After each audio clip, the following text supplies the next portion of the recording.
Hello, Starcraft War fans. It is your boy, Ojama Garretts, here with another cast.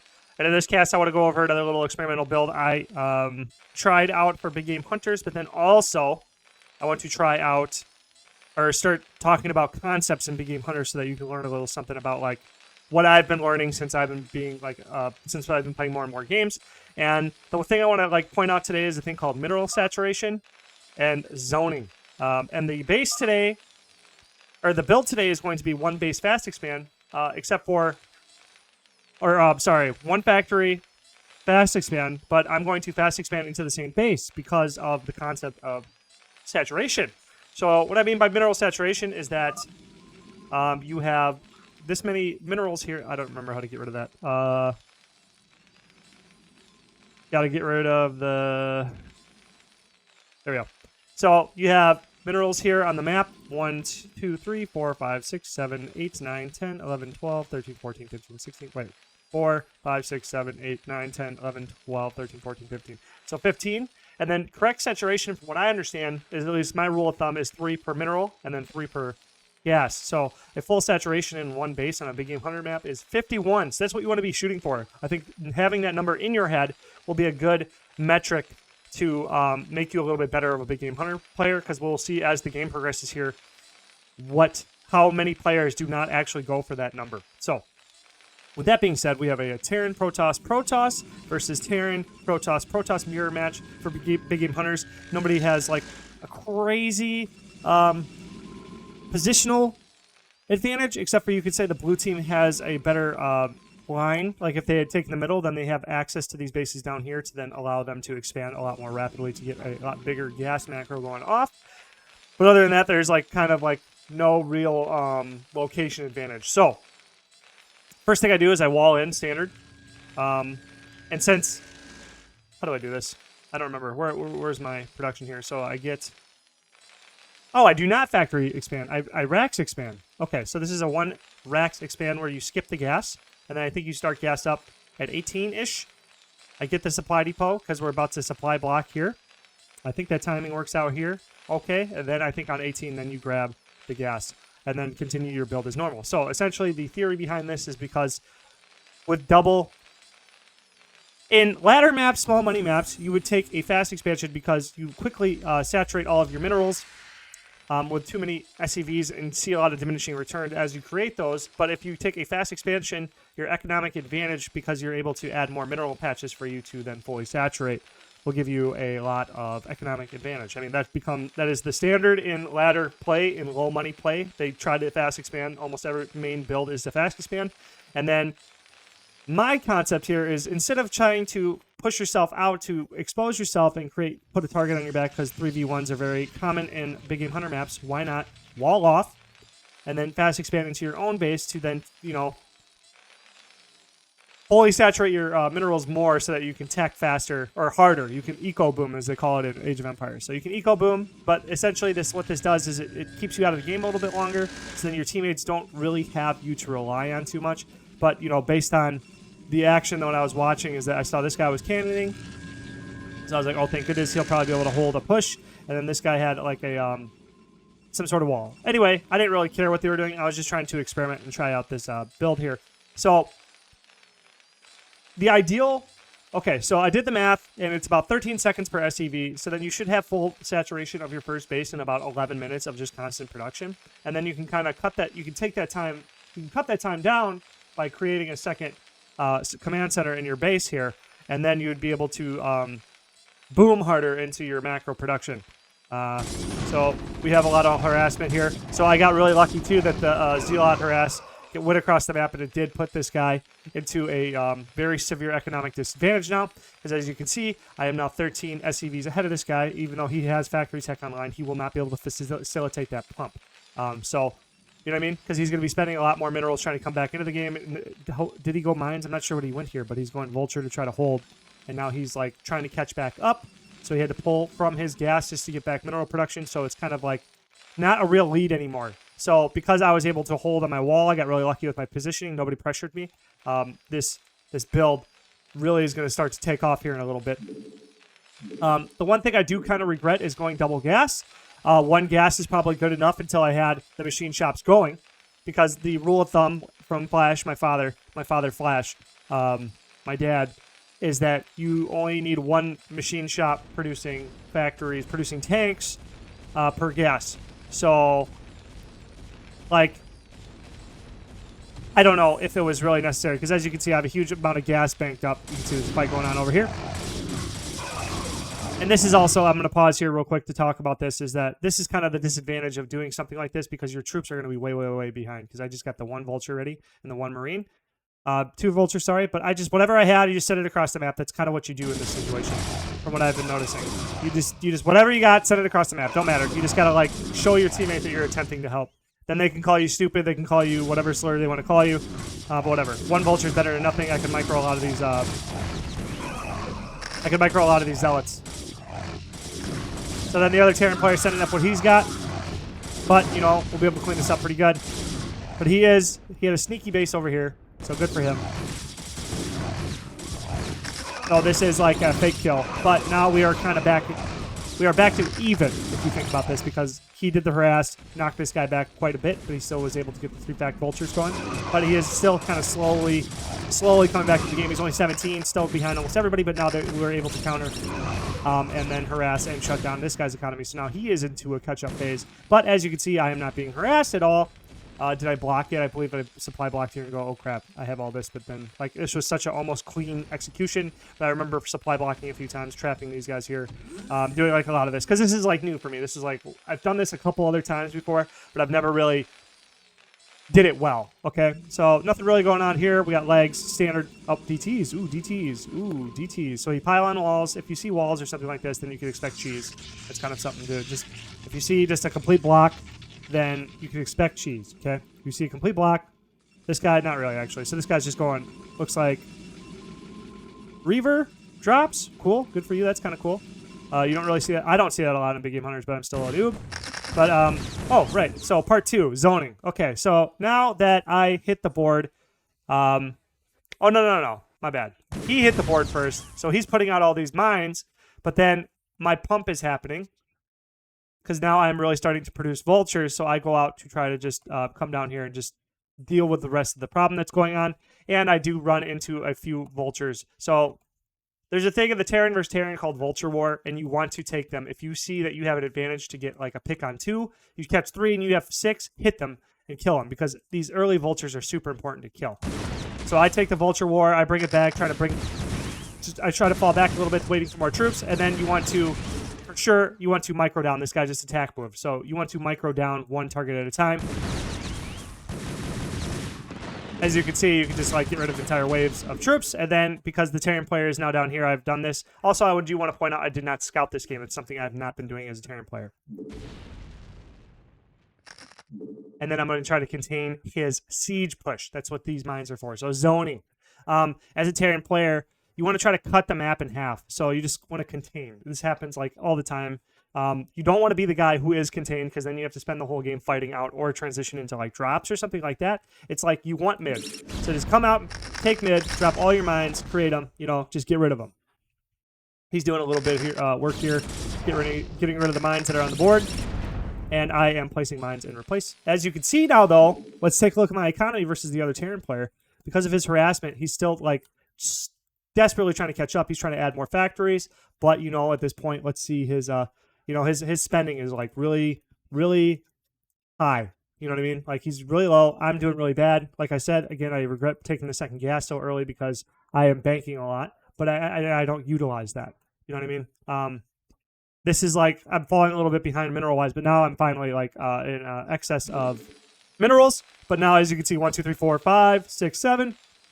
7 factories hitting the board versus 1, 2, 3, 4, 5. 5 fact that he won't be able to facilitate, but with my economy, since I am at 45, I am almost near a full saturation. I'm 6 off. I should be able to fully saturate. Now that I'm fully saturated, I should be able to just start pumping units out and not care as much about like taking fights and making trades, because again, big. If we look at everybody's supply, I'm sitting at 74, which 46 of those are my troops, but now it's going to rapidly start growing once I realize, again, I'm going to supply block again, I believe, because I don't realize how much supply is being used. And when I see he says he calls DTs, so then I freak out and immediately start mining up my lane here. And then again, zoning. You just want to cut your enemy team's ability to reinforce each other. You don't have to kill them all. You just have to slow unit rotations. So then my job becomes, in this, I take over as like the mid controller. Take mid. Just take mid. The simplest way to say that is to just take mid. Hold mid. Just whatever you got to do. Keep laying mines. Put some turrets down. That's why I bring this guy down here just in case. Because, like, Protoss, they always got observers everywhere and stuff like that. So I start putting turrets down just to zone, just to prevent whatever. I had my vultures do a check here to see if I could do a run by and then start hitting his economy because he did expand. I don't know which one this guy is, but it looks like it's this one. He's got the 41, but it's not even a full saturation on his main base yet. So, like, you know what I mean? Whatever. He's going to get very quickly to full saturation, but because of my fast expand to my inner base here, like you could see the economic advantage potentially it can create, which is why, again, I'm making this cast to talk about this experimental playstyle. And obviously it's going to hit or miss depending on how aggressive the other team is and what the flow of the game is. But if nobody really wants to press each other, eco boom like this, and then you just really, as every minute that goes by that nobody puts any pressure on you, the more and more their fate is sealed, because now, I'm getting my armories up. I'm starting to upgrade. I'm pretty sure this guy's got upgrades on me right now. No, he cannot afford it. Let's check his upgrades. He's got none. And in lower level games, you're going to see that too. Not a lot of people are going to have a lot of different types of like upgrades at this point, even though I should have second attack upgrades started by now, I believe, based on the timing. But as you can see now, boom, just under 11, I am at full saturation on my first base. And I did see the drops coming. When he said DTs, I did start putting up this, because it's not... Usually what happens in a DT rush is they don't run up the front. They don't run up the front too much, but I did cover the front with vulture mines. So that is very important to just, like, litter mines all over the place. Just make it very annoying for them to rotate troops around and just keep control of the middle of the map. So then... I haven't been following the action very much, but essentially what's been happening is these two have been trading back and forth, and then I just made it my job to contain these two from... I saw that my teammate was putting a lot of pressure on this guy, so then I just made it my job to then prevent any counterattacks while this guy all-ins him, and they just trade back and forth. Plus that also, eventually I rotate some troops up, but I just wanted to get middle locked down before anything bad really could happen. I'm not sure if I do anything here, but this is like his second base. His actual main economy looks like it's down here. He does a good job holding that, but I noticed that, or I do a little scout with my vultures here, but then I noticed that they are trying to push out. And if you, okay, so here's one thing I want to mention too. So versus Dragoons, your siege tanks are going to eat them up and they don't require any micro, but if you see a wall of zealots in front, ignore the zealots with your siege tanks and still fire at the dragoons. It doesn't seem like a big deal, but it does dramatically change the tide in fights.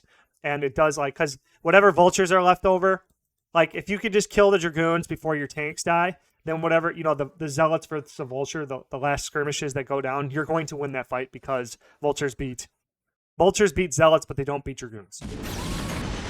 So then the other part of the micro, too, is that when this is happening, you have your vultures run up, you grab them in little groups, as I do this all the time, grab them in 2, grab 3, grab 1, grab whatever, and then you just have them lay mines here, lay them wherever you can fit, and then just have them lay mines.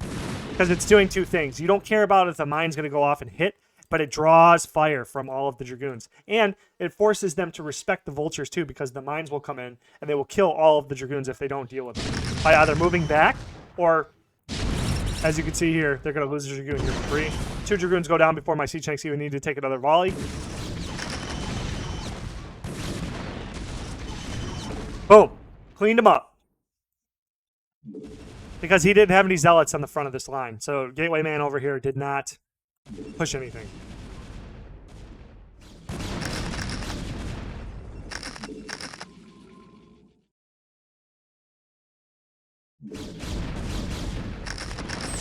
So he does have observers, but like how you play against Gateway Men with observers to push your mines back.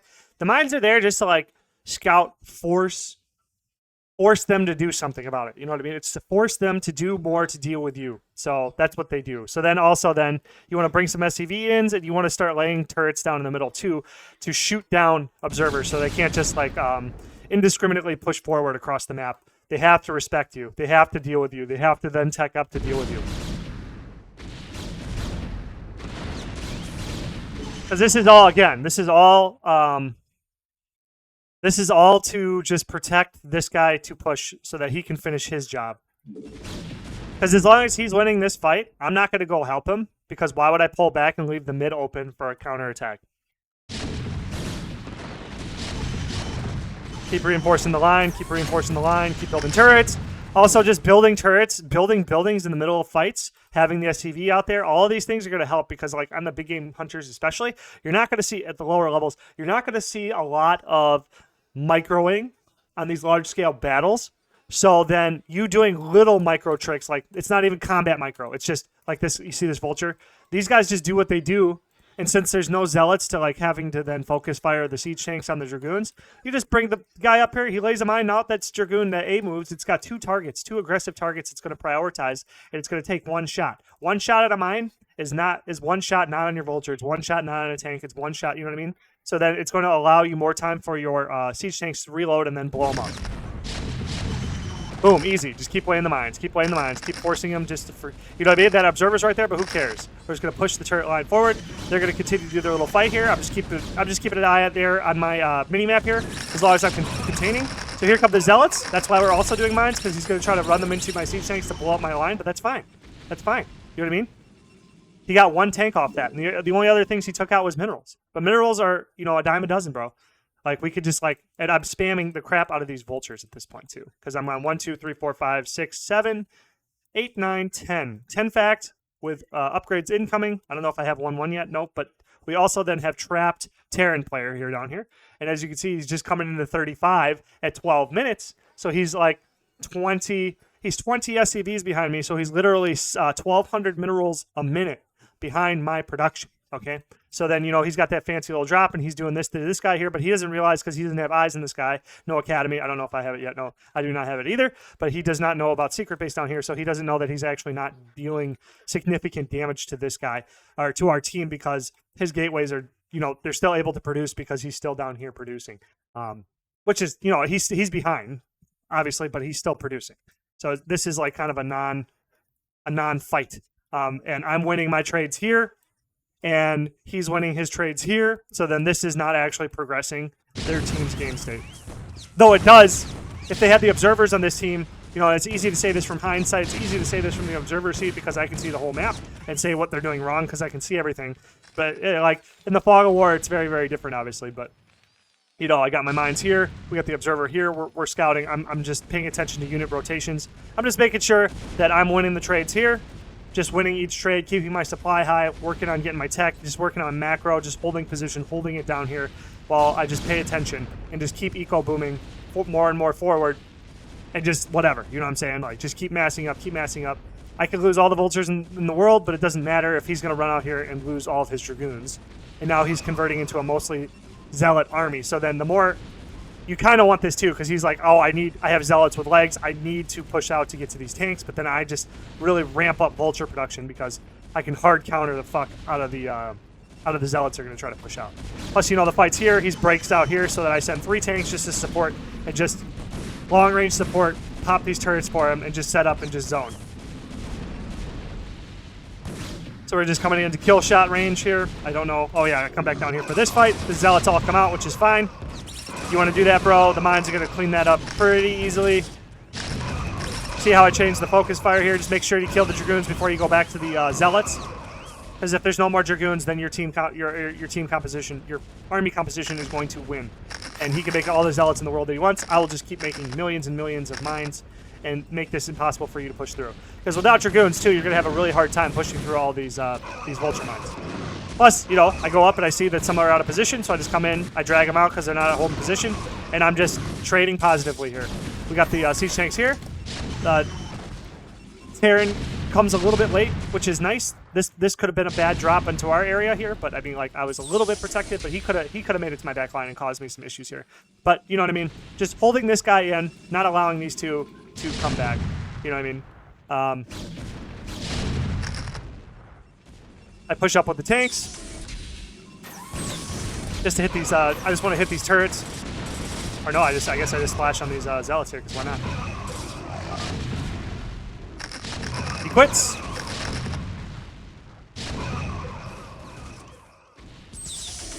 This guy's over, and I think this guy tries very hard to hold on.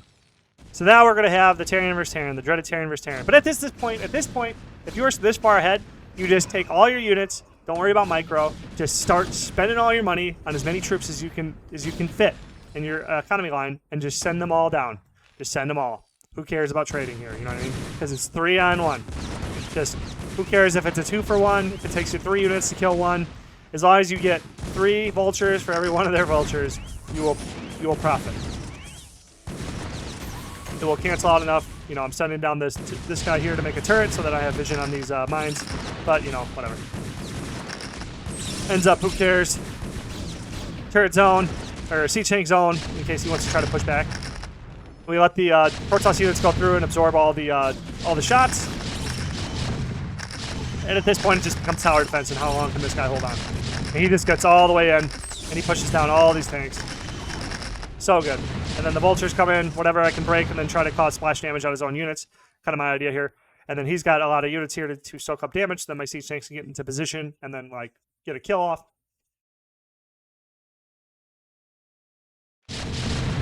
Boom, boom, boom, boom. Just get close. Let the splash damage kill the tanks. Just get close. Let the splash damage kill the tanks. Set up your own siege tanks. Fire back. Focus fire the enemy siege tanks. Because it looks like he's not... Like, you know what I mean? He's got a lot going on, so it's going to be hard for him to actually focus. And, well, what do I do? Because nothing he does is going to be the right decision. At this point, him just holding on is just like, I guess, whatever. I don't know if it's this game, but one of the things you want to target also, like building priority, would be popping machine shops.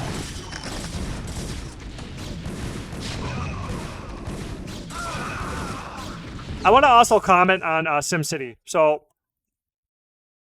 this is why I like the advice. I went 3 factory here because I had so much gas saved up that I wanted to just keep... I figured I could use 3 machine shops to create tanks nonstop out there, but these machine shops are pretty much like taking away another factory. So every machine shop you create is 1 factory less that you can make. And down here is a perfect example of that because he has 1, 2, 3, 4, 5. He's on 5 fact. 1, 2, 3, 4, 5. He could maybe have fit another 3 to 5 more factories in there for him to push. His supply depots are just kind of randomly placed.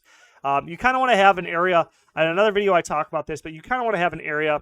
You want to like plan your base, like play in a once you just played up Big Game Hunters, it should come to you naturally. But like plan an area for supply, plan an area for army production, plan an area for tech. And if you can plan those areas out, you're going to have a lot more streamlined of a base.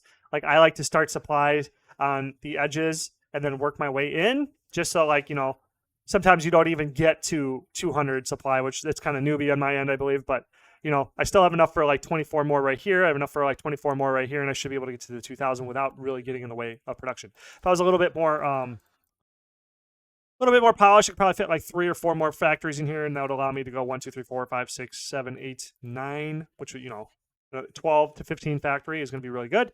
Plus then also like taking enemy territory, you could also start a secondary production here. One of the things I like to do as a Terran player, because I don't have to worry about machine shops, it'll allow me more room, is go bio on my first base and then take over an enemy base and then mech switch by expanding here. So like, you know, you get your CC and then you build like 10 factories in a second area and then have your bio. You can then have a switch between like bio and then mech. So that's kind of my cast here. A little bit more yappy, but just kind of wanted to show, I just want to do our cast. So, and thanks for watching. Leave some comments down below if you like this type of stuff. But my call to action I want to do for people, like, it would be cool to subscribe, but I really want to encourage people to become content creators, because I had this epiphany that Starcraft grows if we create more content, because then we create more awareness, because YouTube's kind of like a advertising platform. So like we can advertise. If like we all were content creators, like let's say we were all Artosis casts, or we were all I don't know the other ones. 50K subs, you know what I'm saying? Like there's people who have like played StarCraft when they're kids and they're going to come back into it because it's free to play, you know what I mean? It's free to play, so it's easy to grow. It's free as long as we put in the work to create content around it, be entertaining, be cool, whatever, do all that type of stuff. Because like Call of Duty, I feel like is still being played by everybody just because it's so accessible. But 90% I feel like of the success of games like Call of Duty and Fortnite and stuff are the creators. Like, would people be playing Fortnite as heavily if there wasn't people like Tfue or Ninja? And I would say no, not as much. So we just need. I just want my call to action to be make content, start YouTube channels, start StarCraft channels, grow the community. We need spaces to grow the community. So thank you for watching. Hope this was some value, and I'll talk to you later.